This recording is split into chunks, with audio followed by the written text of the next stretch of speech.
Ani lidodi vidodi li. I am my beloved's, and my beloved is mine. You're probably familiar with these words from the Jewish wedding ceremony, the way we do it here at Shaarei Tzedek. Generally, it's the bride who responds to the groom in this way when she presents him with his ring. But the immediate relevance of these words, I am my beloved's and my beloved is mine, has to do with the month of Elul. This is the month that precedes the High Holy Day season. It's the month of repentance, preparatory repentance.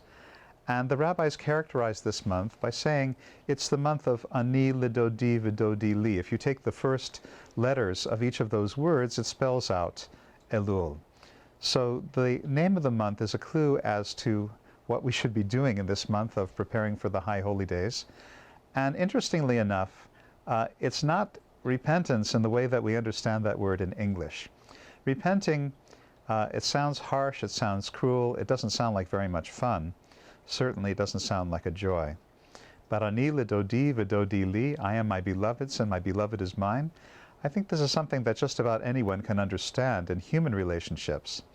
And what we're saying when we say that this is a month of Elul, a month of repairing one's relationships to others and to God, is that this is the real essence of repentance. We generally have a number of bad habits in our lives that we want to correct. Things perhaps like not the best diet, not the most exercise, maybe negative habits of thinking or feeling. Maybe we are in the habit of not getting enough sleep. These things are individual things that can be worked on, certainly. But my feeling is that if one makes a more generalized kind of adjustment in one's life, all these little details will tend to fall into balance. And so the real meaning of repentance, teshuvah in Hebrew is a better word, is all about returning to the way things really ought to be and perhaps the way they once were. Now that's an interesting question. Once were when? Sometime in our lives, perhaps? I like to think that teshuvah really refers to a time even before we're born, when we are souls in heaven, when we are clearly flowing in the life stream of divine love, when we are part of that flow. And that, I think, is what we want to get back to even in this lifetime. Not that we have to leave this life in order to do that, but rather we can integrate that spiritual reality of soul existence into our everyday thinking, feeling, perceiving, and acting. And so when one adjusts one's love relationship to God, when one gets back to that level of living from heart, living from feeling, living from soul, living with love, it changes everything. It puts everything in an entirely different light. It makes one strong in the ability to be righteous. It makes one powerful in the ability to be ethical and moral. It makes one competent in the area of being kind. It makes one weak in the area of mistakes and thoughtlessness and selfishness and egotism, which are the real origins for the nasty things that we end up doing in life.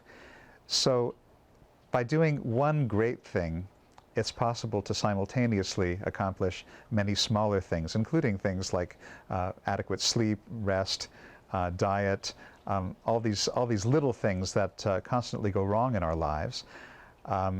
If we repair our relationship to God, if we allow ourselves to flow in the flow of love that comes from God, our relationships with others inevitably will improve, because these are all parts of that flow.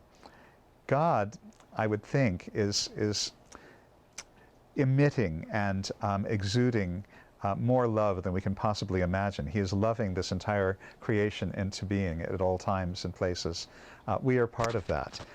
If we can connect ourselves to that, how different our lives will be, how different our love will be, how different our relationships will be, how different our habits will be. So, Ani lidodi vidodi li.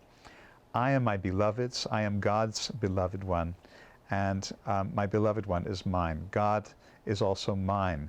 If we can have love on that level, we can have love in such a full and beautiful and free-flowing way with all of our friends, with all our colleagues, with all our loved ones, that will completely transform our lives for the better.